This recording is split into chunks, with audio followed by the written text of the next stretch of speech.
देखिए आज कितनी खुशी की बात है, कितनी खुशी की बात है कि खुशी हम सभी के बीच है। हमारे को सार बड़े भैया के सार हमें उनकर बियाह भइल उनको मेहरारू के नाम खुशिए है। नरे नारे नारे नारे न जखम दी नाम धइले बिया खुशी इहे गम दी। खुशी कक्कर बिलेटेड हैप्पी बर्थडे। आइए आइए, इनको भी एक माइक दीजिए। एक बार जोरदार ताली खुशी कक्कर के लिए बजा दीजिए। इतना गाना हिट आजकल चला था, मतलब बहुत अच्छा नाम कमा रही हैं, खूब नाम कमाइए। शाबाशीवाद है आप लोगों का, क्योंकि मैं बचपन से देखते आ रही हूँ आप सभी को, और आज आप सबके बीच खड़ी हूँ तो कहीं ना कहीं हमारे भोजपुरिया समाज और आप सभी हमारे इंडस्ट्री के जितने भी कलाकार हैं, चाहे आप हैं, और आप सबका आशीर्वाद से ही आज मैं यहाँ पे हूँ। तो ये श्रेय मैं आप सभी भोजपुरिया समाज, अपनी भोजपुरी इंडस्ट्री और आप सभी को देना चाहती हूँ। एक लाइन आता है, सबका साथ सबका विकास। तो सबका साथ मिलेगा तो सबका विकास होगा, बाकी लोग सोचते रहें। तो आप सबके साथ बने रहिए। तो ये गाना गलत नहीं बना है, सही बना है। कि जहिया रूसे तहिया दिलवा में जखम दे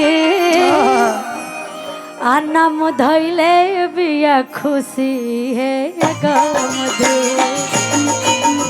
थोड़ा इसमें भी डीले दीजिए मेरे वाले माइक। इनका एक गाना आप लोग सुने होंगे, मेरा फेवरेट गाना है। चश्मा लगा के हैंडसम लगो तारा, साउथ वाला हीरो से न कम लगो तारा, तहरा के दिल हम देहबे करे जा तू तो बम लगो तारा। और अच्छे गाने किसी भी आर्टिस्ट के हो, हम सबका फर्ज है कि अच्छे गाने को आप सबके बीच लाएं।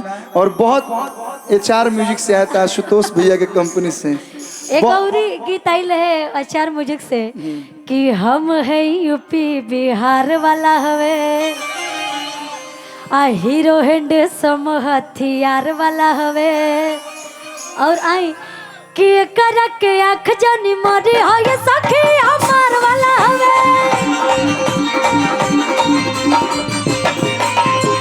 कर के आँख जानी मारी हो ये सखी हमार वाला हवे। तो इकली है करा के आँख जानी मरी है सखी हमार वाला हमें। यस। तो मैंने भी एक गीत गाया था, हम तहा राजा तू हऊ हमार रानी। ये हमको भैया बोलती है स्टेज के नीचे, लेकिन अभी हम लोग स्टेज पे हैं तो एगो बिल्कुल सिंगर, सही बात, सिंगर तो ये बोली ही, तब हम भी बोलेंगे कि हम तो राजा। देखिए दुल्हन के पिताश्री प्रणाम, बहुत बहुत आपको मैं बहुत अच्छे से, आप गुजरात दहेज वगैरह। हाँ दहेज आए हैं जी जी जी, लेकिन बचपन में आए थे ना, आप लोग जवान होते भुला गए हमको। बुलाइए दहेज में, बुलाइए बड़ोदरा, दहेज, वापी, हम लोग खूब शो किए हैं और बहुत अच्छा लगा, बहुत अच्छा मैनेजमेंट है। बहुत बहुत धन्यवाद जो आप लोगों ने हमें इनवाइट किया। हाँ आइए आइए, अच्छे से फोटो ले लेते हैं। यही सुखद पल अपने कैमरे में आप कैद कर लीजिए। जो भी फोटोग्राफर हैं सामने से फोटो ले लीजिए, यही मेमोरी रह जाता है। बाकी अब तो जमाना है इसी चीज का। वाह, ले ला भैया फोटो ले ला। अच्छा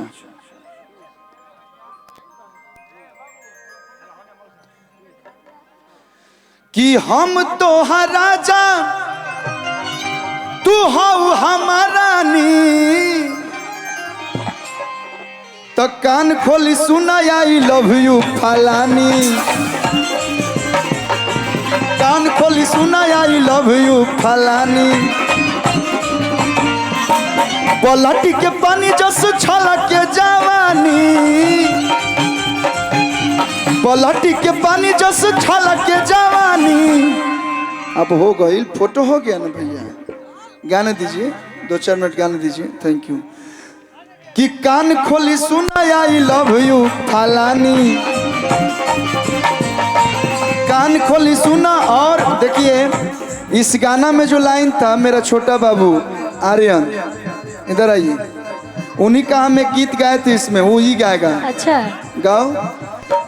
नर नर नर नुट लागेलू, काला सूट में क्यूट लगे, कश्मीर के फ्रूट लागलू, काला सूट में क्यूट लागलू, आ काला अखिया के कजराई जान, काला काला तिलकुट लागलू, काला अखिया के कजराई जान, काला काला तिलकुट लागलू, आ कश्मीर के फ्रूट लागलू, काला सूट में क्यूट लागलू, कश्मीर के फ्रूट लागलू, थैंक यू। काला सूट में क्यूट लागलू। लेकिन भैया इतना सुंदर लाइन रो हमरा खातिर बोलनी है, तो हमरो खातिर बोलम का। राजा मूर्खा जानवा हवा, हीरा रतनवा हवा, राजा मूर्खा जानवा हवा, हीरा रतनवा हवा, रतिया में आवे वाला, रतिया में आवे वाला, मीठा सपनवा हवा, राजा मूर्खा जानवा हवा, हीरा रतनवा हवा, राजा मूर्खा जानवा हवा, का लेवल बस बढ़ा दे। हीरा रतनवा हवा।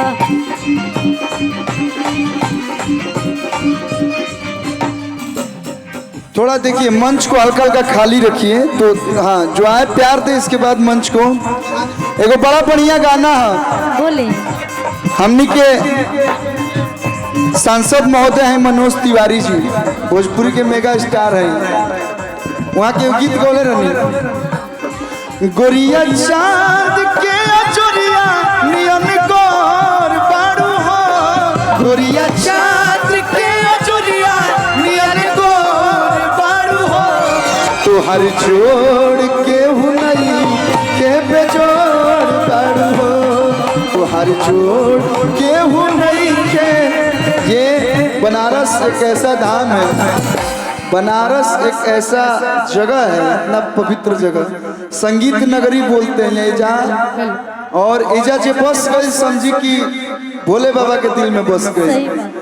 तो मनोज तिवारी जी के स्ट्रगल जब हमने के एजा सुने नहीं जा कि हर जगह वहाँ के कितना मेहनत केले वाले, सीनियर से हमेशा सीखे के चाहिए। बिल्कुल। और जब वहाँ के हमने गीत गाई न जाता, अपने आप में इतना अच्छा लगेला, उतना सुनर तो ना गाई न जा, लेकिन फिर भी कोशिश रहेगा कि गोरिया चांद के अजोरिया नियन गोर बारू हो, गोरिया चांद के अजुरिया नियन गोर बाड़ो, तुहर जोड़ के हुनई के बेजोड़ बारू, तुहर जोड़ के हुनई के बेजोड़ बारू। अच्छा राउर तो बियाह हो गई बा, हो गई। लेकिन वो बड़ी खुशकिस्मत वाली बाली जेकरा के रउआ मिलल बानी। ऐसे हम कह गोरे गोरे गाल बा गाली पकाला तिलेरा, गोरे गोरे गाल बा गाली पकाला तिलेरा, तारा जैसन सुनर लइका, तारा जैसन सुनर लइका, किस्मत से मिले हो राम, तारा जैसन सुनर लइका, किस्मत से मिले हो राम, तारा जैसन सुनर। ना तो हम कहो गोरे गोरे गाल बा गाली पकाला तिले हो राम, गोरे गोरे गाल बा काली पे काला तिले हो रहा।